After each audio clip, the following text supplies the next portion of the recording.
Well, hey there, folks. Before we get into today's special Two Mics, Two Furious Halloween episode, I would like to let you know that we originally did this show as a live stream video that you can go watch over on my YouTube channel.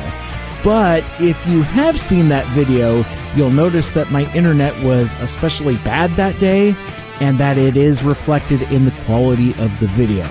Now, I cleaned it up as best as I could for the podcast here, but there are a few cuts that I made, including our conversation about the upcoming TFCon. But I do also want to let you know that I will be at TFCon Chicago this weekend, so if you are at the Crowne Plaza Chicago O'Hare Hotel and Conference Center October 21st through the 23rd, and if you see me out there on the show floor, let me know. I'd love to meet you.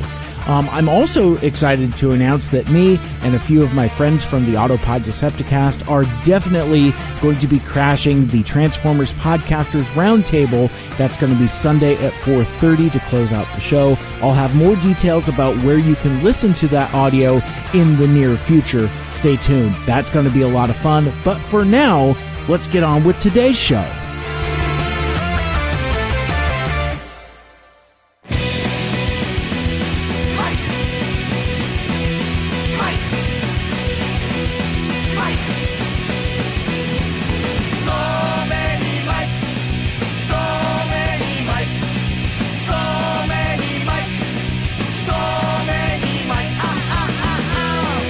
Welcome to this special exhibition episode of Mike Seibert Radio. I am your host, but today we are two Mikes, two Furious. I am Mike, and who are you, my friend? I'm also Mike. I am also here as a Mike.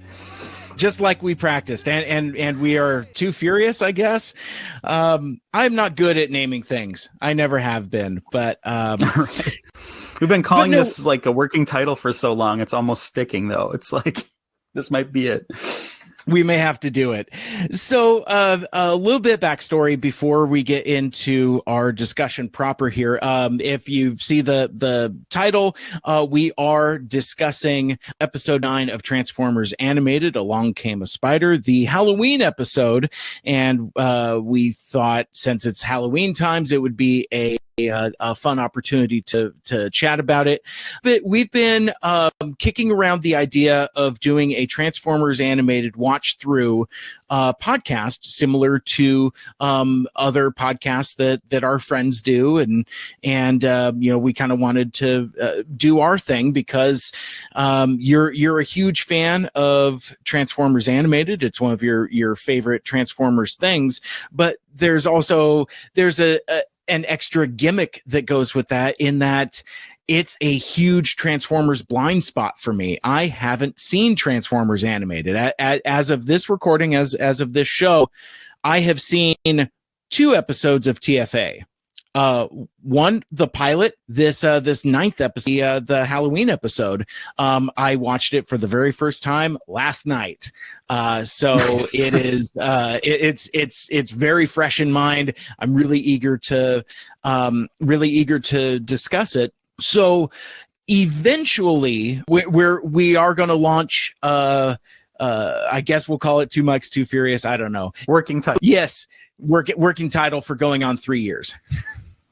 See, that's what we call it. We call it working title for 3 years.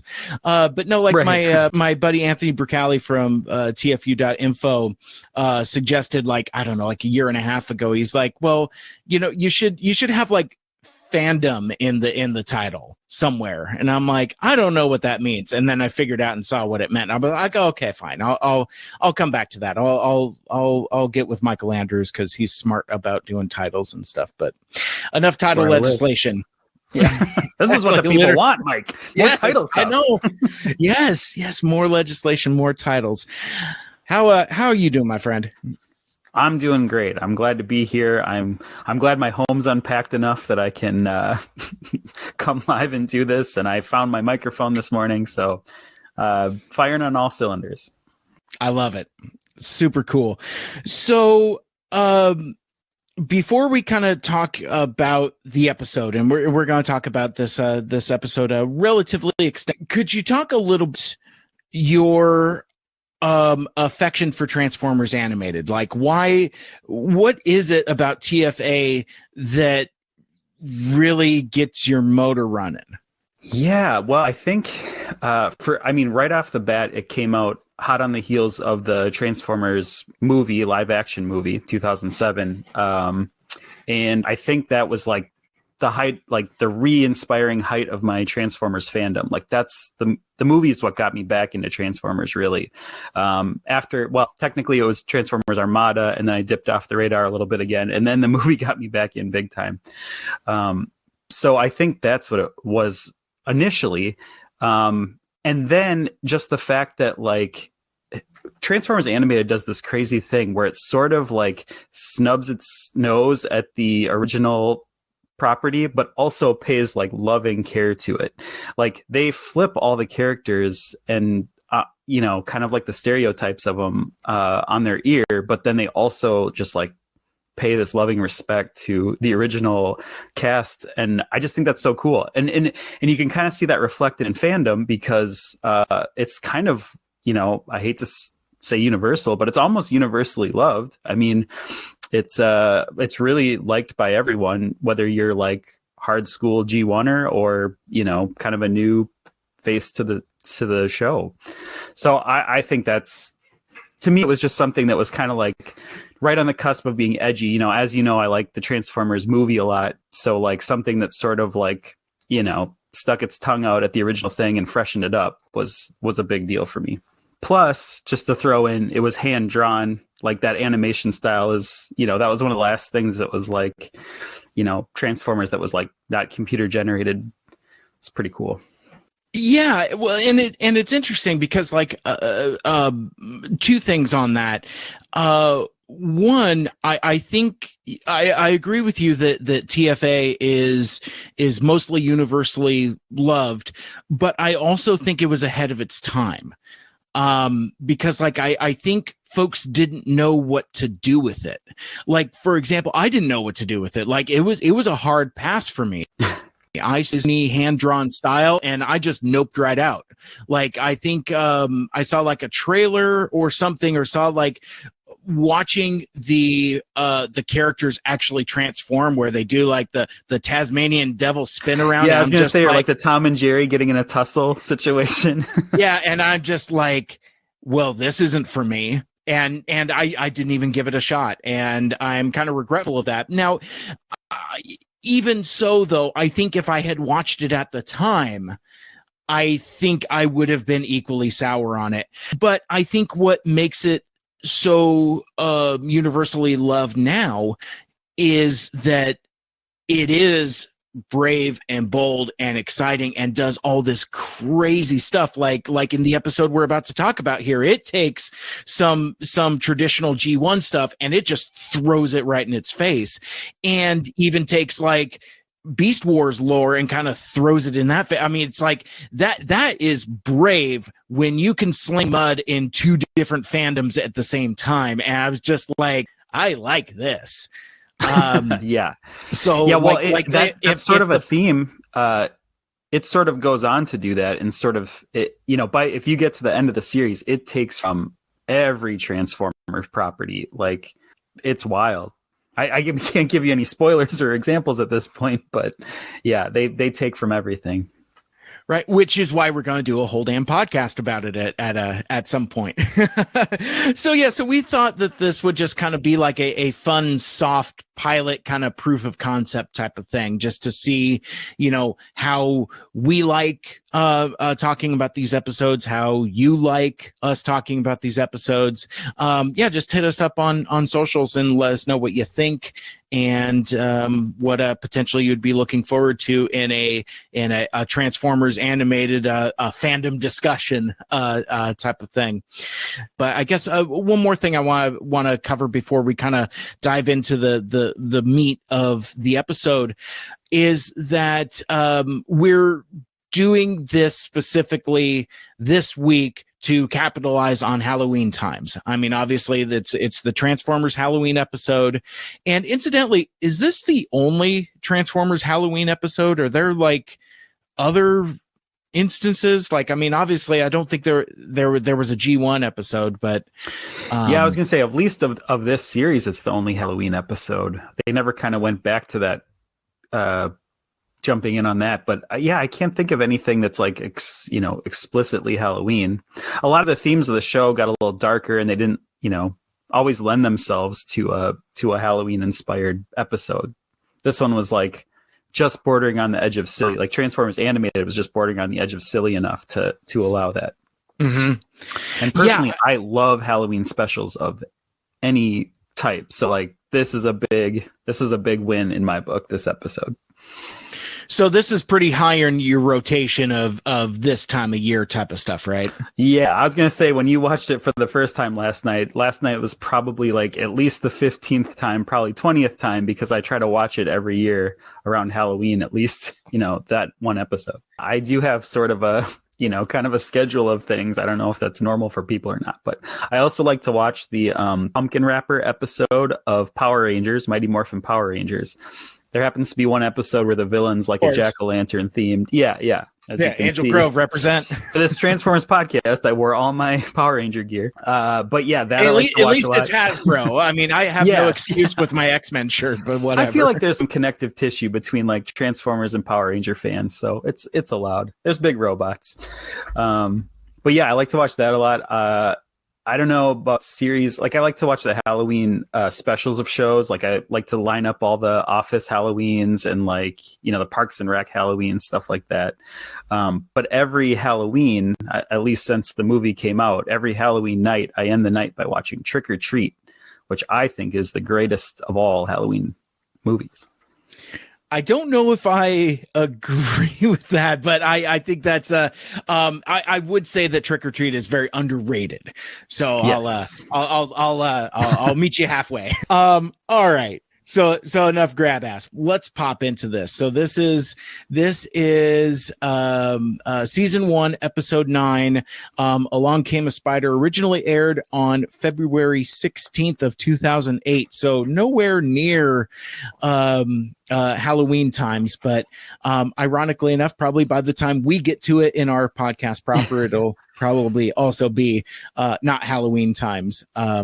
So let's start with Michael Andrews, and let's talk about what this episode means to you, why it's special, and just kind of get knuckle deep in those feels. Yeah. Well, actually, just the way you phrased that, why it's special, I thought of Derek Wyatt, the artist we lost not too long ago, and this is like one of his babies. I am obsessed with his art style, and this show is just showcasing.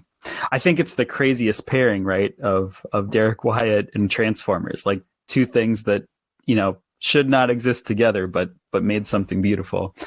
But also, what I really like about this episode and the show in general is a lot of it's written by Marty Eisenberg, who, I mean, I don't want to get too in the weeds of like who plays who and who writes what, but Marty Eisenberg is like a powerhouse of cartoon writing. He's done some great stuff, and I think he brought like a level of continuity and like overarching storyline to the whole show, which really made this a lot more special. I mean, you of course get the sort of like each week is a new adventure thing, but you also get like this sort of, really a lot more epic and characterization than you'd expect from a cartoon. And frankly, I think this one's cool because it's, like I said earlier, it's a Halloween episode. Like it starts with a bang. It starts with Halloween stuff right away. You know what you're getting into. There's going to be trick-or-treating later. Like that's what I like in a Halloween episode. Kind of relating it to like my real life and how I feel about watching stuff on Halloween. I like to watch movies and shows around this time of year that take place on Halloween. I don't like to just watch scary movies that are just scary for the sake of being scary. Like I want there to be an actual timely Halloween October 31st tie-in. And we get that in this episode. Very cool. So with me, as I had already said, that this was my first time watching the episode. And I didn't realize until it kind of got moving that I realized that this was such an iconic episode, like in terms of the reveals. Now, the thing about being part of the Transformers fandom is that there are some things that you just kind of intrinsically know in terms of like fates of certain characters, but you don't necessarily know the journey. So like the example I can bring up is that everybody knows that Optimus Prime dies in Transformers the movie. Well, I mean, obviously Optimus Prime dies in every continuity ever. It's a straight up trope at this point, but it's one of those things where it's not necessarily a spoiler or a surprise, but still watching the events as they play out. My point being is that once I knew which episode this was, I was like, oh, this is where we find out that that Elita 1 is Black Arachnia or vice versa. Yeah. I knew that from like a Transformers the Basics episode or just general fandom shorthand, but I didn't really know how it happened or why it happened, or so it's interesting. And it reminds me of why I get annoyed with like some of like the Marvel MCU stands that kind of come out of the woodwork sometimes, trying to like sharpshoot you on Twitter about things that they think they know from the comics, but it turns out it's just something that they read on a wiki. That kind of like weird, I don't know if it's reverse gatekeeping or whatever it is, but like I've had folks get in my mentions. It's like, well, actually, and it's like, you fetus, you don't know what you're even talking about. It's like you didn't read those comics, you just read a darn wiki. Go away. That kind of thing. But no, so like I knew Black Arachnia's true identity, but I had no idea the entirety of the story that that came with it. And I will also put that since I have not watched these episodes, I don't know what happens from here. Right. If anything, and don't tell me, but so it's kind of it's interesting to watch this 22-minute episode as a singular thing, because I don't know what kind of lead up there was up to this episode, and I don't know what happens after. So I only have this little bit of information to work with, but I thought it was a really great episode. I liked having a Halloween celebration as a framing device for the flashbacks. Like obviously you have Sorry and the Autobots, getting ready to celebrate Halloween. I love the figure out which pumpkin to choose, and it's like that one's too weird, that one's too normal, that one's too round, and the one that she settles on was just right. And then of course Bulkhead being Bulkhead, he's very helpful. Right. That's another great thing about this show is Bulkhead in general. Like he's one of my favorite additions to the canon of Transformers, and he came from this show. So that's a biggie for me. Yeah, and my initial impressions of Bulkhead, because I've only seen him twice in these two episodes, and he doesn't strike me as dumb specifically, but I mean, there's an inherent sweetness to him. But I think it's like, when he like squishes the pumpkin, it's like he just literally doesn't know his own strength because he's a giant robot and doesn't know how to deal with these squishy organics. So it's like a learning curve. But I don't necessarily take him as like, like a dullard, that type of thing. I don't know. Right. Well, actually, I was going to ask you, since we were kind of talking about offline, we were talking about Firefly a little bit. Yeah. So when you say you've seen the first episode of this show, because there's like the original 3 episodes that were kind of like an origin story movie for the show. And then for years you had to buy that like on a separate disc outside of season 1. So when you say you've seen the first episode, did you see like the very start of the show, when they were still sort of like grunt workers it back on Cybertron? Yeah, it starts off with like the propaganda flashback, which is basically like part of G1 basically. Right. And then it's Optimus and the crew working on the space bridge. Yeah. And what else happens? Then it goes through like 2 other arcs, and then it ends with them on Earth and their first big adventure on Earth. So have you at least seen Sorry before this episode? I don't think so. I was kind of asking because when you mentioned Sorry, you kind of brought her up sort of warmly, and I was curious if this was like the first time you're seeing her and having that impression, or if you kind of had, you kind of know who she is from the pilots.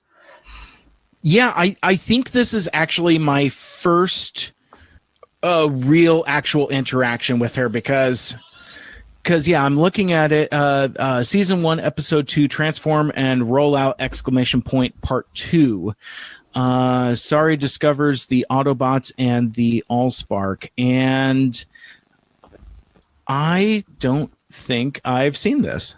Now that I'm looking at it. So technically, I've only seen the first third of the first episode. Then, so it was literally just Transform and Rollout! Part 1. That's all I've seen. So yeah, so I don't think I even saw Sorry in that episode. But again, through fandom stuff, I know who she is. Like I know that the key around her neck is like a piece of the Allspark or something like that. And even like I know somewhat about the truth about her or what happens to her and things like that. But in not any kind of detail. Like it's sometimes like when you have like spoilers without context, it's so abstract. So the stuff that I know about what happens to Sorry is so abstract to me. I don't even know what it is. So like how you get there. Right. Yeah. So it's like once I get there, it'll probably make sense. But now it's just like, oh, well, it's just something Chris McFeely said in a video. So sure.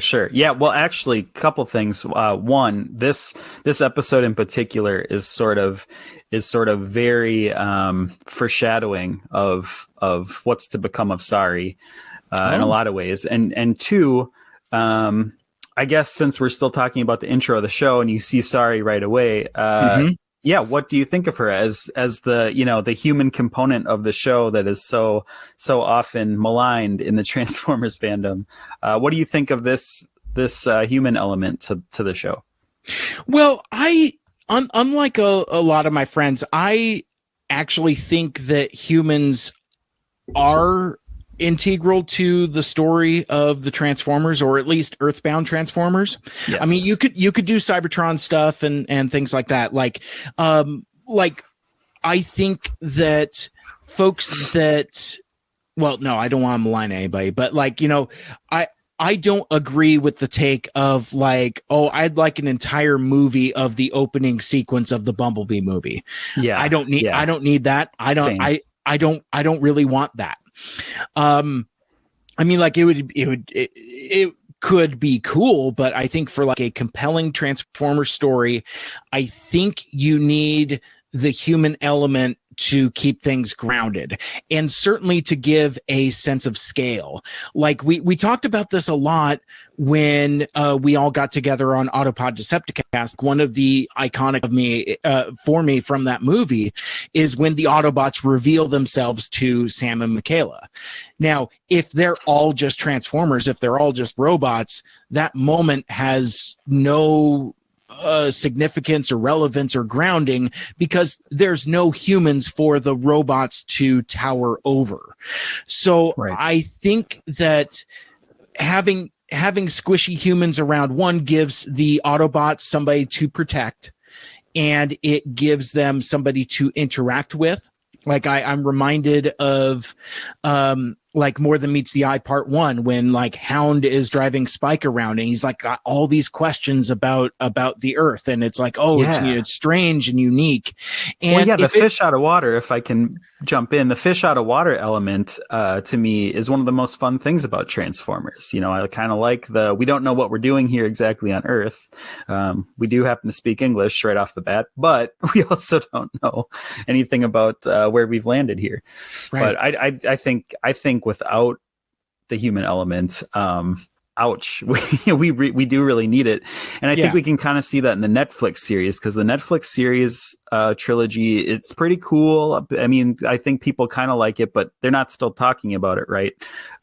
There's something missing there. I think it's all bots in space all the time. You lose a little bit of relatability. Yeah, I agree. And I think I'll go even further with that take and say, like, if you want a whole movie of that Bumblebee opening sequence, go watch the Netflix show, because that's what you're getting. Pretty much. I was also going to say, I really like Sari. She could be kind of a throwaway character, but they end up doing like a lot with her, and she is really silly, and she has kind of got that, that little cartoon character, Fairly Odd Parents type voice, but she packs a big punch. And one of the things I really like about her, skipping ahead just a little bit, but maybe that's necessary, we see her in her Optimus Prime costume a little bit later, and not only is that adorable, for two, it really plays into like kind of the finale of the episode and meeting up with Black Arachnia, but it also it's something that we see throughout the show. She sort of, even though she's always hanging out with like Bumblebee and Bulkhead more than the other characters, she has this like love and respect for Optimus that really plays a huge part in I think it's at least the finale of season 1. Yeah, and again, jumping ahead as well, I really enjoyed that moment, like when she comes out, and she's even like cutting on him too. It's just like, like, I don't sound like that. And right. David Kaye as this version of Optimus, my God, he's incredible. I really enjoy this take on the character, because we've talked about the Optimus Prime character in so many other contexts. I've said in other places that I don't necessarily care for inexperienced Optimus. It's like, an Optimus racked with self-doubt and things like that. I'm like, that's what you have Hot Rod for. That's what you have Rodimus Prime for. Get this stuff out of my Optimus. But this is not that. This is he's actually the best of Transformers, right? He's sort of like a soldier, sort of, I don't know, honorably or dishonorably discharged. He's still at the top of his game, but he's kind of been knocked down a few ranks. Yeah, kind of a humbled Optimus, but he can still turn it on. Like, he chooses violence often. He dices that stuffed spider with the quickness.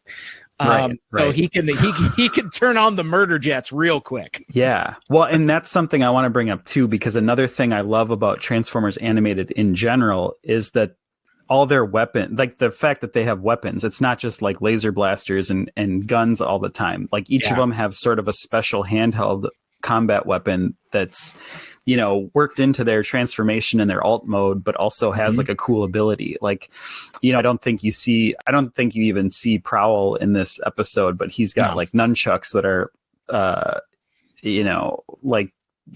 he's got throwing stars. Jazz that you see later in the series, he's got like nunchucks that are made out of his like tailpipes. So I don't know. I just think stuff like that is pretty cool. And then the toys actually did that, where they like hit him into the transformation. See, I love when you can integrate things from the toys and it goes back and forth between the animation. And I think that's something that's missing. Like, the War for Cybertron toys told a completely different story was a different story than what IDW2 was doing. And it's like, I don't know. I mean, I guess I would like to see whatever like the future Transformers media is. Maybe it's like whatever is beyond Earthspark or whatever like the new comics publisher will be, something where things are kind of like more cohesive. Not, I guess that's what they tried to do with the Aligned continuity, but I guess, I don't know, do it better. I don't really know what to say about that, but like, I don't know. I just like, I just remember seeing like some of those Fan First Fridays live streams, and like they would be talking about like the story of like the exclusives. It's like, oh yeah, you know, and Ratchet and Ratchet goes off to Paradron and does all these adventures, and this is what, you know, Puffer and Road Ranger are up to. And I'm just like, give me some of that media, because it sounds like for like the Hasbro marketing folks, they've come up with their own story that just isn't available anywhere. And I've just thought it's like, well, you have comic books, you have shows. It's like, why is there no fiction attached to whatever fiction they've created for the toys? I guess I'm just saying, like, I would like the media to connect with the toys, kind of like what they do in TFA. That's a long way of saying that, but yeah, we got there. Yeah. I'm coming in for a landing. I could stick this. I could stick this landing. But back to like the what I love about this episode, the Halloween component. It checks, like, this episode in particular checks a lot of boxes for me. It's a Halloween story, which I've mentioned I love. It's also a flashback story, which is a trope that I love in just about anything, when you kind of get those interspersed flashbacks and it's sort of telling a story, you know, it's switching chapters, right? It's like, go back, I want to know what happens. It's doing that. Plus it's a little bit of a love story, sort of, kind of. And it's sort of got a heist caper vibe to it too, because, you know, in the flashbacks, they're sort of like raiding this old Decepticon ship. So it's kind of got all those elements in one. So I think it's a really strong episode just outside of, you know, the series as a whole. Yeah, I almost forgot about the heist element. I was like, oh yeah, that's right. That's why they're on that planet and in that ship and all that. I forgot about all that. So Right. let's kind of break down some of this stuff. So so Optimus sees the and that triggers the first flashback. It seems like he's got this phobia of spiders. And it is just kind of funny because it is just straight up Black Arachnia looking spider. I mean, because and that's what I mean. So like, even for like a first time viewer, I clocked that. I was like, oh, this is the Black Arachnia episode. Okay, cute little cool. nod there. Got it. And even then, when you meet Optimus and Sentinel and Alita, it's interesting. And again, thinking about things from like a toyetic standpoint, you can tell that the character design of Alita is basically a pre-tool of Black Arachnia. So I mean, you know, she's got the larger trunk, very similar body type, and a lot of like the same bits. Like you have a lot of TFA toys. Like, did they make a figure of this version of Alita? So no, they didn't do. Either someone made a custom one, or there was, I actually don't remember it. Either there was a prototype made or something. But there is kind of like a model of one floating around online, but I can't remember if it's official or not. I really wish they would have, because it'd be awesome. It'd also be so expensive that I'd probably never find it, but it'd be really cool to have. You know, she's great in this episode, and she's a really cool character design, Alita 1. And I love her sort of like rogue power, where she can like download other bots' powers. That's pretty cool. That's a nice little nod. And then also another box this checks for me. It's not as grand and storytelling wise, but I love Sentinel Prime. I know he's kind of like the asshole of the show, but he's such a cool design that I'm so excited to get any content with him in it. That's man. So a couple other things to go off there. I didn't piece it together that it's Rogue. like the the absorbing power, because it's interesting because like the first few times it's like Sentinel says it and Optimus says it, they're like, use your power, or she's like, okay, well, I'm going to use my power here, and I'm like, what is and it isn't until like she does it a few times. It was when she like pops up with Optimus's grapple gun, emulate and duplicate other Autobots' powers, because like there's the whole contention of like, my power doesn't work on organics, but it was like what I love is that it doesn't hold your hand and explain everything. Like I delighted in having to actually watch the episode and figure things out through context, where it's like, oh, that's what her power is. Because they just keep calling it that. It's like, oh, okay, well, I'll use my power, my power this, my power that. Well, and not to keep tooting Marty Eisenberg's horn, but that's something he's really good at. Like, I think a lot of cartoons now have they've definitely gone to like a shorter episode length, but a lot of shows have lost that sort of like, don't talk down to the viewer, don't just hit them over the head with a hammer of everything you want to do right away. There is sort of this unpacking element to this series in general that's a lot of fun. Yeah, absolutely. This flashback, it's the three of them. It's Optimus and Sentinel and Alita, and so because I think that's how they refer to each other. Optimus and Sentinel. Yeah. Are either of them Prime at this point? Like, is Sentinel Prime, or is that? I don't know if that's a spoiler or not, but like, I don't know, and I don't know if it's a spoiler or not either. I can't remember if they've kind of used that sort of loosely or what. I know. Yeah, I think maybe they are. I think maybe. I mean, this is totally without looking up anything. I think that'll be the fun of this. But I think Prime is sort of like not as high of a delegation as it is in the other continuity. Because maybe this is a little bit of a spoiler. Okay. Later on, we see Ultra Magnus, and the Magnus is actually the highest ranking title. So I think it would, I don't know if they do say Prime in this, but I feel like it wouldn't be wrong if they did. Likely Sentinel Prime is also a Prime. Got it. So so it could be something like it's a lower ranked designation. So it stands to reason that either or both could be Prime at this point. It's more of a rank than a title. And another spoiler alert, why I love the series so much is because it does make Ultra Magnus like the best bot in the biz, and I'm a huge Ultra Magnus fan, so having the Magnus actually be like a rank is really cool. That sounds super metal. The Magnus, man. I love it. That's super rad. I also want to talk about the dynamic between these three characters. So in this continuity, and obviously never seen Alita before.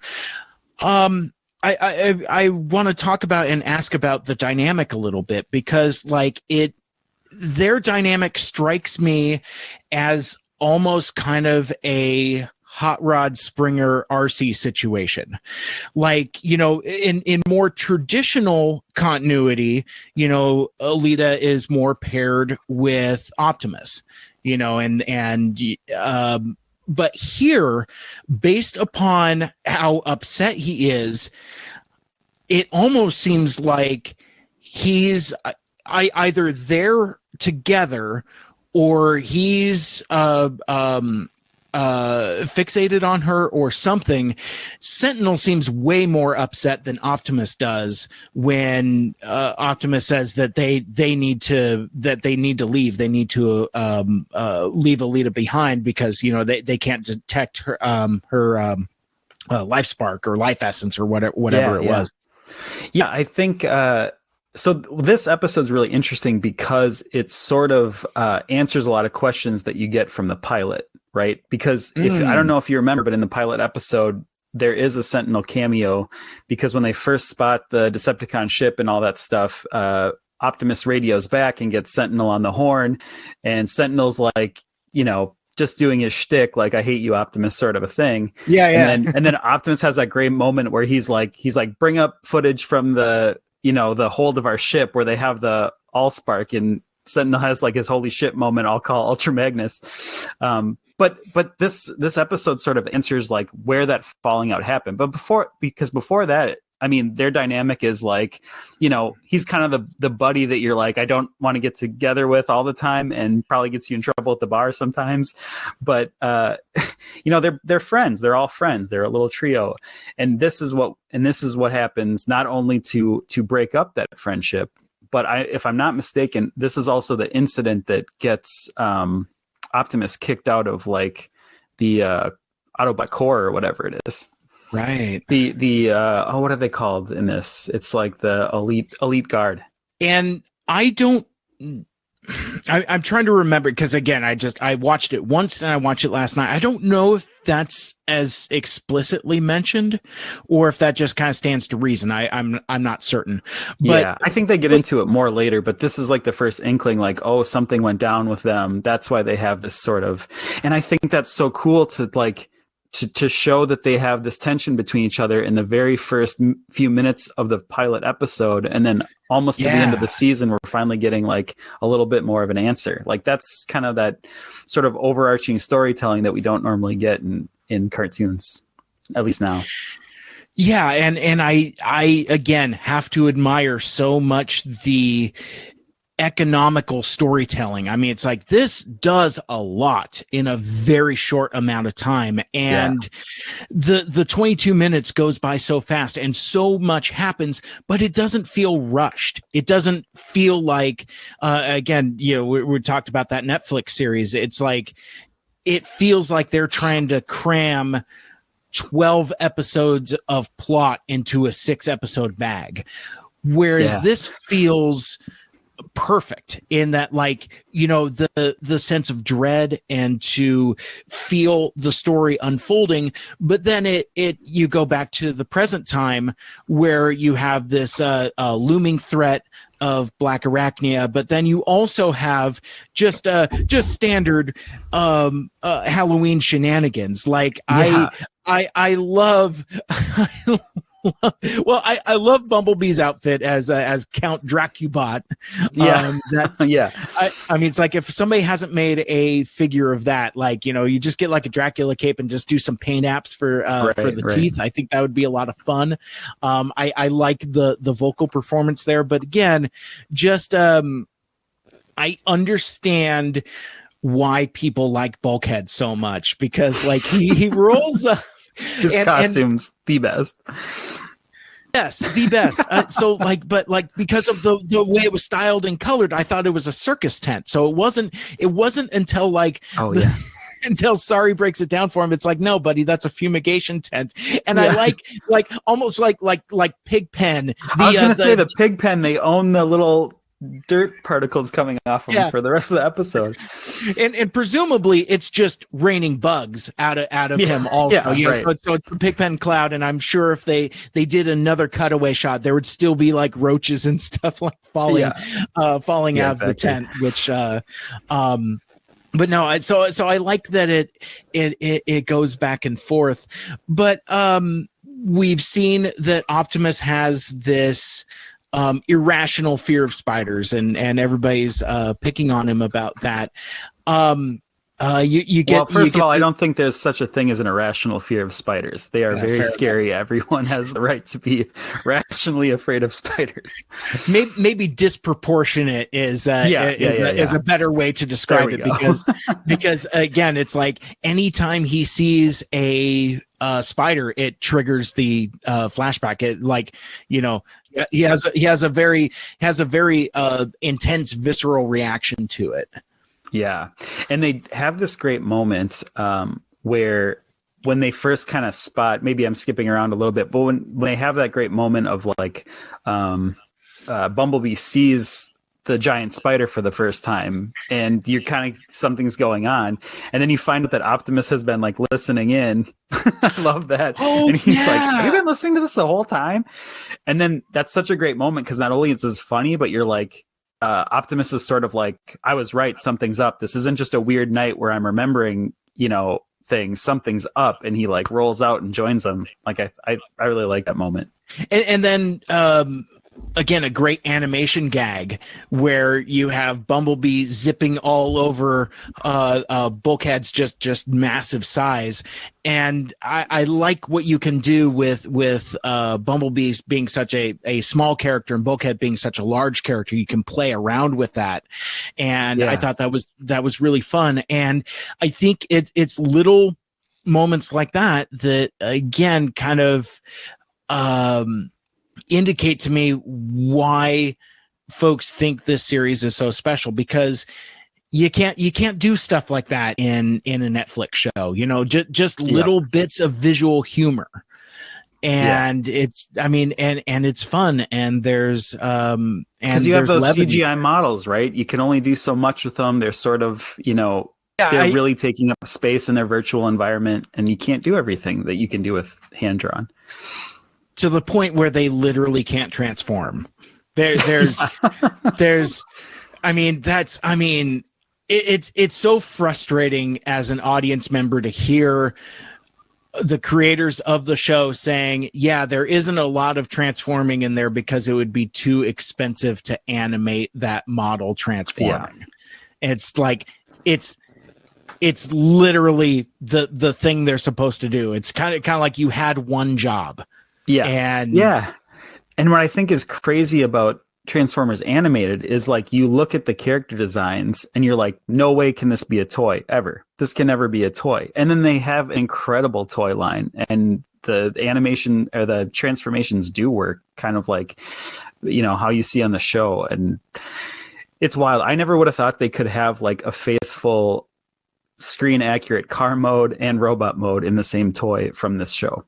And they do. They have tons of them. Yeah, it's so crazy because for how stylized the character designs are, it's like how are you going to make that into a truck?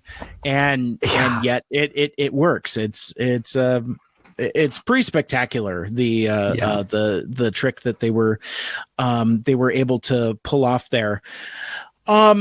So one thing I wanted to pop back to for just a sec, because I think it was I forget in which flashback it was, but it was where it's like earlier on when they see like the store of Energon cubes, and I'm like, hey, Energon cubes, that's cool. There you go.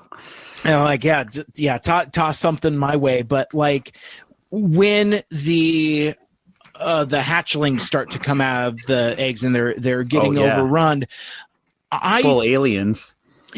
Literally. Yeah. They spawn the same way. And there's even like some similar sound as the same sound that the Predator makes, very, very, very similar. Totally.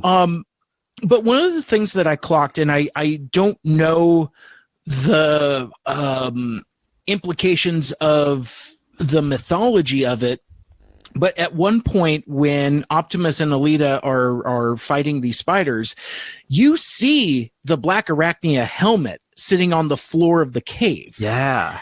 And I saw that, and again, I knew, basically once I knew what was going to happen, I knew what had happened, but I still don't know if I understood what the significance was of seeing that, and then how that ends up happening when she fully transforms into Black Arachnia. I wonder if she's like, because when she tries to use the Allspark on herself to purge the organic matter, and it doesn't work because it's so intertwined into her being now that she can't live without. Which is a heartbreaking moment, by the way. Like, oh yeah, suddenly she's not the bad guy anymore, and you're just like, oh, bummer. Like, bummer. I got a thing for sympathetic villains in an animated series.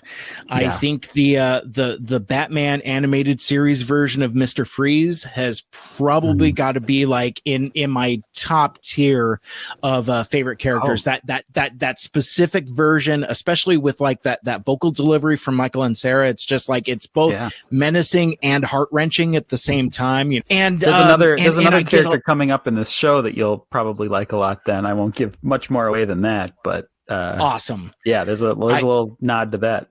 I love a tragic villain. I love a misunderstood villain. But I really like this version of Black Arachnia because there are hints and elements of kind of like the more femme fatale version that we got in Beast Wars, like certainly in her vocal delivery. It's very there's a sultriness to it. There's a dare I say sexiness to it, like a seductiveness to it when she's talking to Optimus. But when you step back a little bit, it's almost like it's like the Black Arachnia persona is something that this verbally steps into, because you see her shift and change a few times, and then obviously with the straight up Batman Returns ending, like, you know, it's like you see the moon and I'm like, oh, that's Batman Returns. That's so awesome. So it's like I love that they're kind of establishing this this Batman Catwoman type dichotomy between absolutely. Yeah, and I love, like, to your point, the Black Arachnia sort of character just drops off of her when she's having her, like, the transformation's not working thing, and then you see that moment of Alita 1 again, and it's like, oh yeah, this voice actor really is playing like two characters in one, and that's really cool that they went there.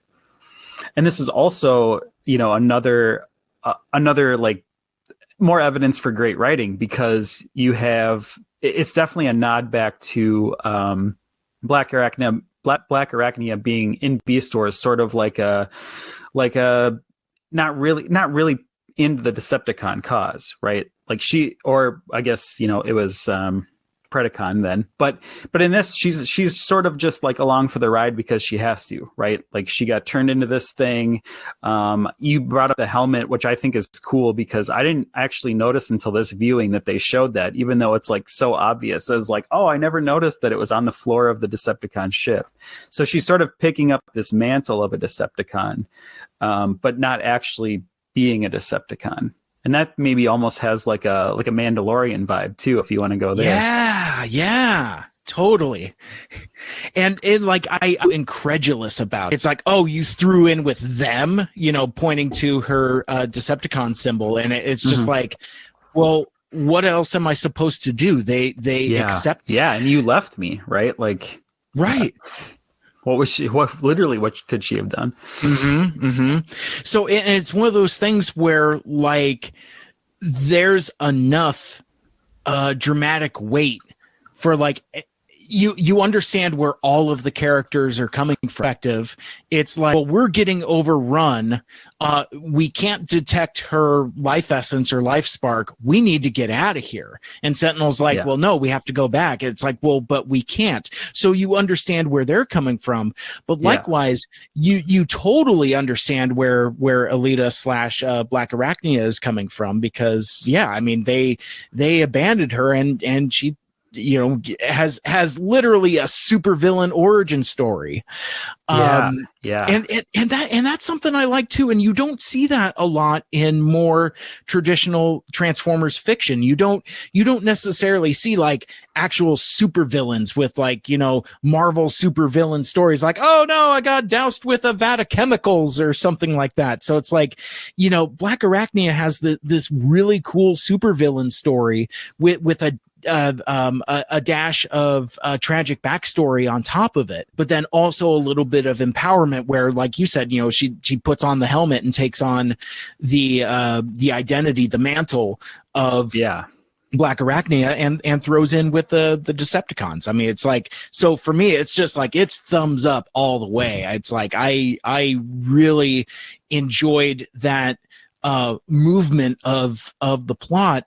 But then you also get some real stakes here, because, like, you could see that it's having very real consequences, not just on the environment. And I love how they just rolled that out gradually. It's like, you don't, like, you see the Genesis wave coming out, but you don't really entirely have a handle on what it's doing. Like, you see like leaves changing color. It's like, what's actually happening? It's not until you cut back to Sorry that you really understand the consequences of what's going on.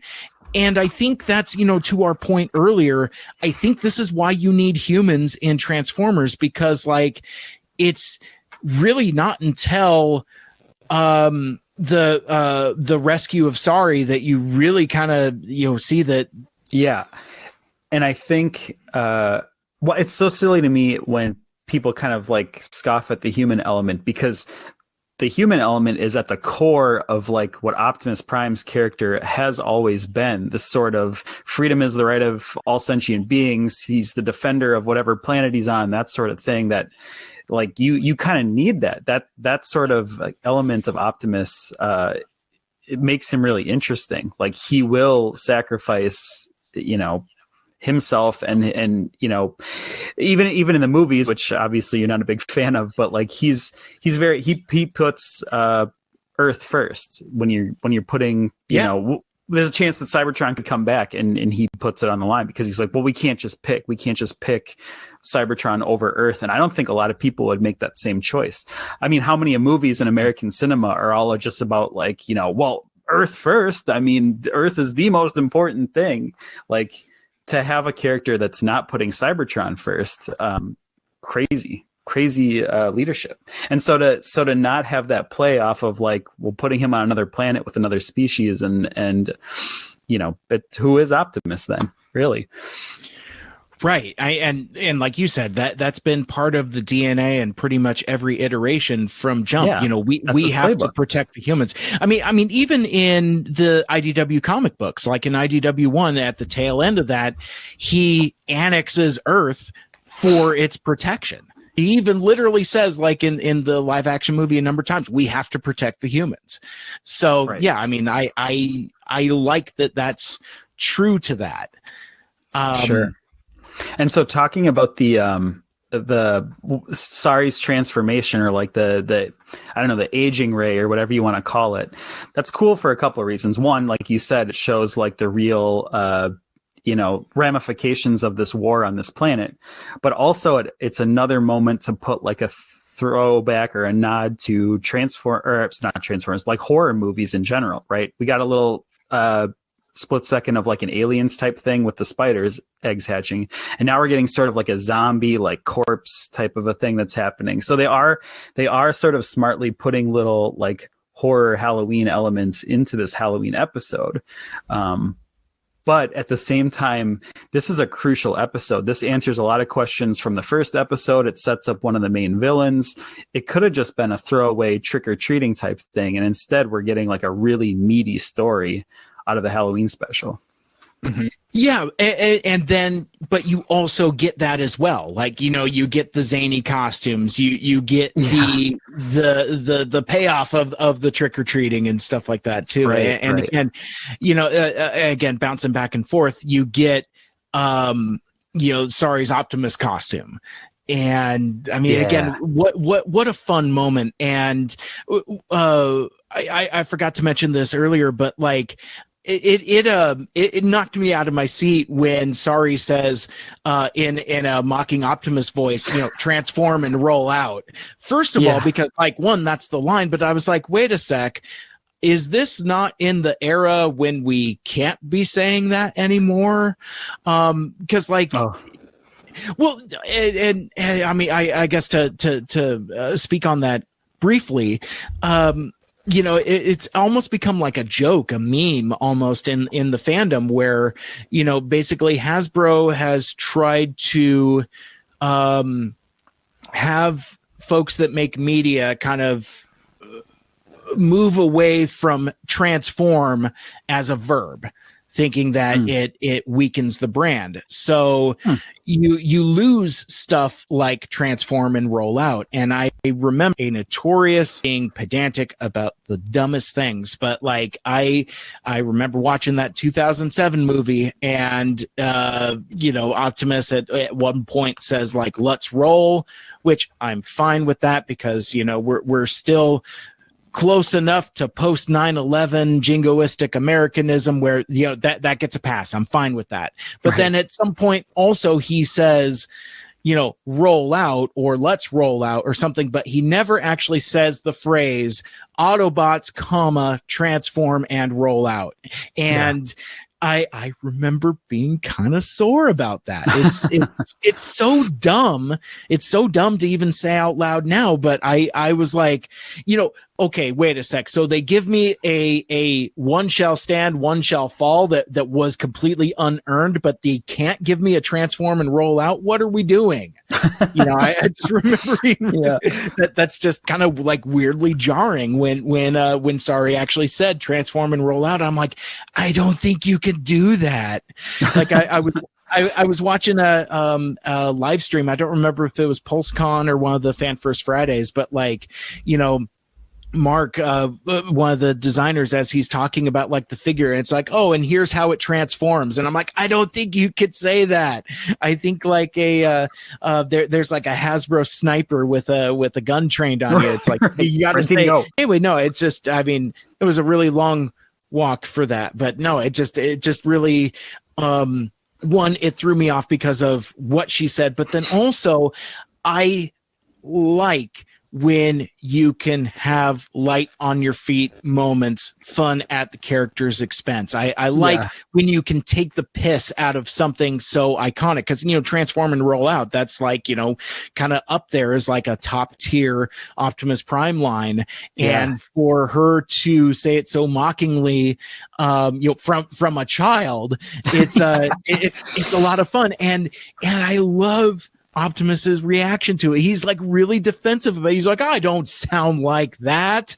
And I just really like that, because it kind of reminded me of kind of like some of the big dad energy you get from G1 Optimus, the Optimus that would, play basketball, and more contemporary versions of Optimus Prime have kind of focused on like the super serious, super earnest interpretation of the character. They kind of forget that he's also just kind of like a goofy dad.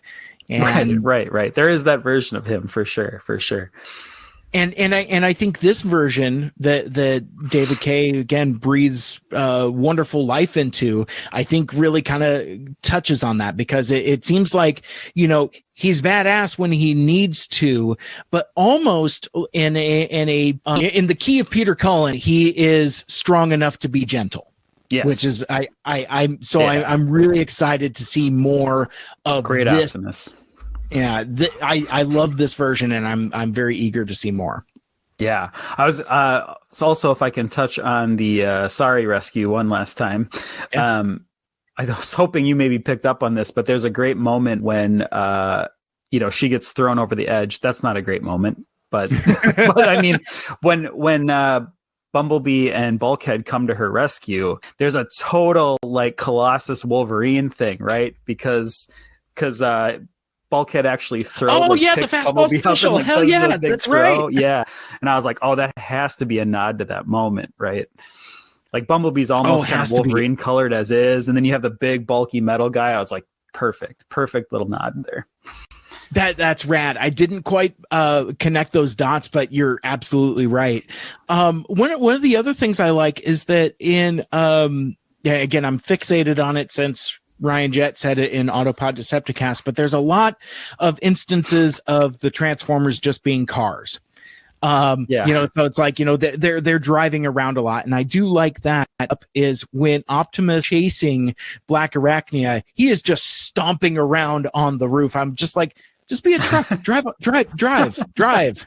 That you could probably drive faster, but I do like though that they show the consequences of giant robots tromping and stomping around. I mean, he's doing damage to these rooftops as he's running around in that pursuit, which is a detail that could easily be overlooked or forgotten about.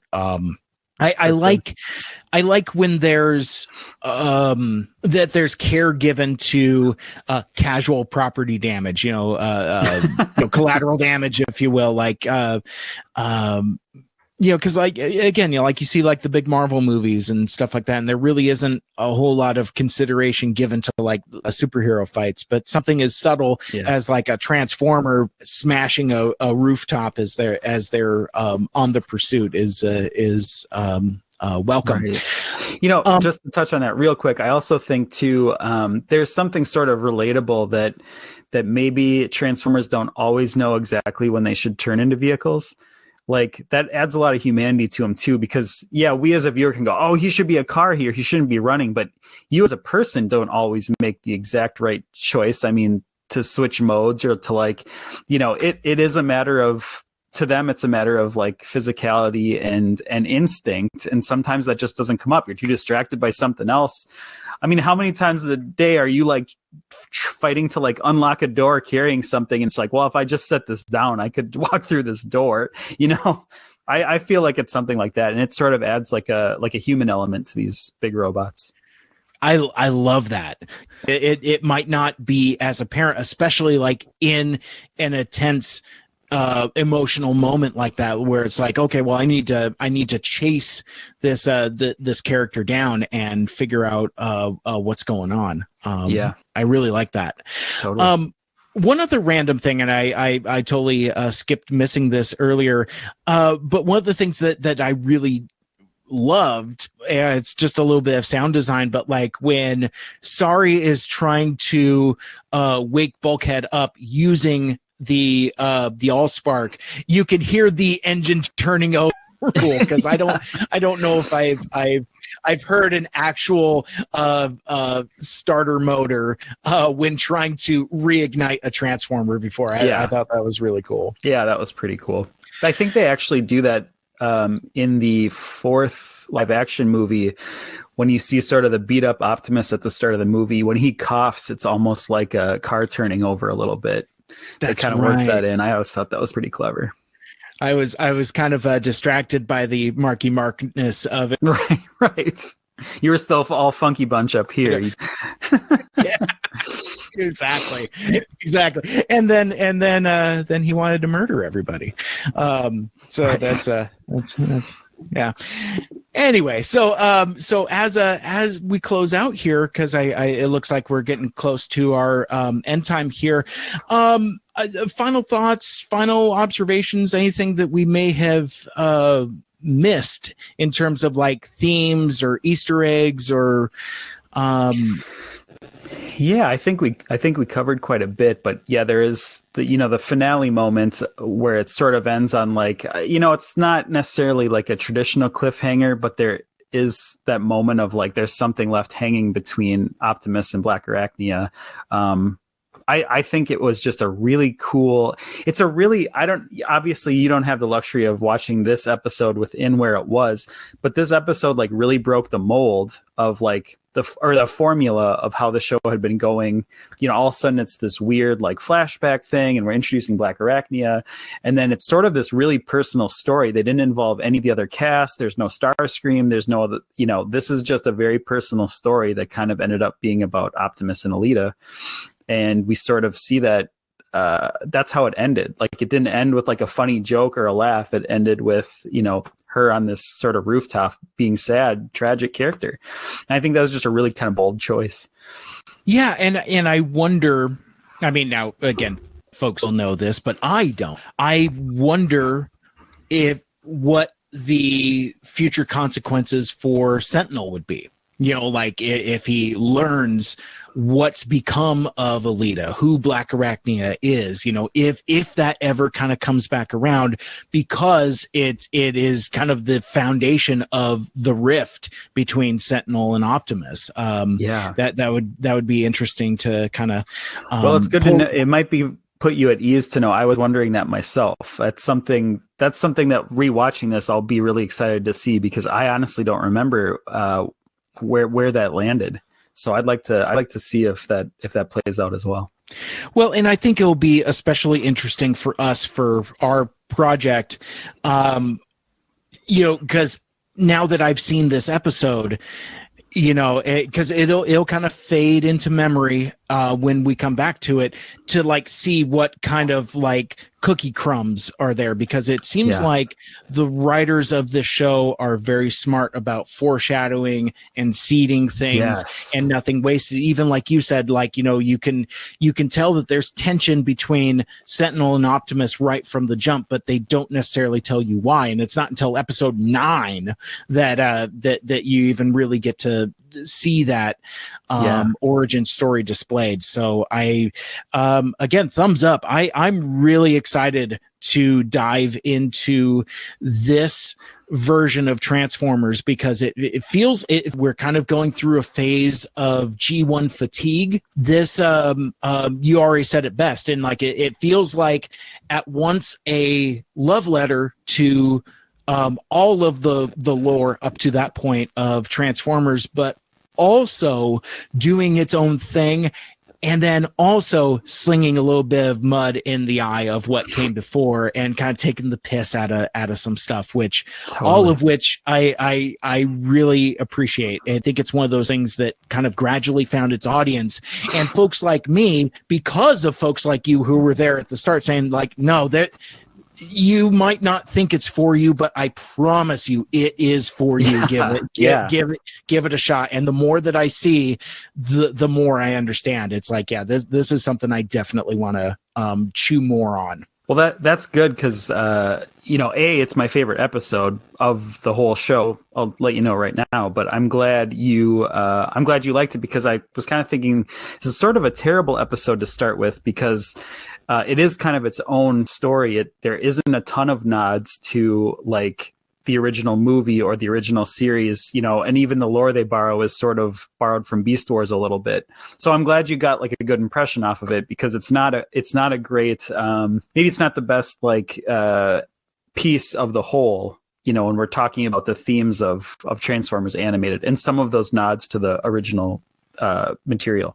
Well, and to that, I would say that this probably is actually a better, stronger episode for me to start with, because it is so standalone. It kind of stands on its own, and it gets me to think about how referential things. I'm like, I don't necessarily need to sustain on Easter eggs and references. I don't necessarily need that to live. Like I'm currently in arguments with some of my friends about Andor, the new Star Wars show. A few episodes, it's like, well, the references, there's no Easter eggs. I'm like, yes, exactly, and it's great. It's like not everything has to tie back into something else. There's 3PO, like. Exactly. And so I kind of found that refreshing. And whereas with this, I found it refreshing more as like a cool remix. Like this is a whole new interpretation on Black Arachnia, which is still faithful in a way to her characterization, to where it's not like I'm going to fold my arm like, hey, wait a sec. But then when she really turns on the sultry energy, it's like, okay, that's fine. It's like, right. I'll say like, I'll allow it through folded arms. I like this version of the character though. I think she's a really cool character. Yeah, it's cool. So before we part ways for now, and again, we're going to get into this hopefully by the end of the year, because this is the 15th anniversary of Transformers Animated, and we lost Derek Wyatt earlier this year, so we really kind of want to get this project going before the calendar closes on 2022, but it'll probably be winter time. But yeah, we're definitely eager to get into it. So if, again, let us know what you think. You like this, you don't like this, what are you looking forward to? Transformers anime, and then a salty G1er who's doing it for the very first time. Just let us know what you think. I am on social media at Mike Seibert Radio. I'm on Twitter, Facebook, and Instagram, and I'm pretty active on all those equally. Or you can send me an email, mikeseibertradio@gmail.com. The spelling is SEIBERT, to get a hold of me. Michael Andrews, if folks wanted to get in touch with you, how would they do so, finding you on the internets? Yeah, well, you can find me on Twitter at Michael Andrews, and I don't have as many outlets as Mike Seibert does, so that's where you can find me pretty much. I also write books sometimes, so you can go check out those. I have links on my Twitter profile, so check them out or don't. but please do. I just moved into a new house. Yeah. So real briefly on that. So like, is the Coming of Mage saga available again? Yes. Am I able to get my 2 Mage 2 Furious on? Yeah. Oh, yeah, actually, that's a good point because there was a time when they weren't. But yeah, the Coming of Mage, the entire saga, two books, is available now. And actually, I just recently published a third novel that's not related to Coming of Mage at all. It's its own standalone, sort of like dark, spooky detective story. Pretty good for the season. If anyone wants to check that out, it's called Gone for a Spell. Nice. And that's out now. You've published it. Yep. Wow, we are live. Way to bury the lead, my friend. I know. I'm humble to a fault. Yes. Buy my books. Oh, by the way, I just put out a whole third novel that I've been working on for the last couple of years. Yeah, whatever. Yeah, it's just kind of there. Biggie. Just whatever. Just check it out or don't. Whatever. yeah. Back to the No, but no, this was an absolute blast, and I really appreciate you taking the time out of your day because trying to get this out before Halloween times I think is going to be a lot of fun for folks. Give them a flavor of what this dynamic will be. I'm sure we'll listen back to the tape several times and make several notes about what works and what doesn't, and kind of refine the project. And then hoping to launch sometime before the end of the year. But yeah, I think with that, if there isn't anything else, I think that will wrap it up for this special soft pilot presentation of 2 Mikes 2 Furious. My name is Mike. And my name's also Mike. And until next time, till all are one, make good choices. Bye, y'all. Happy Halloween.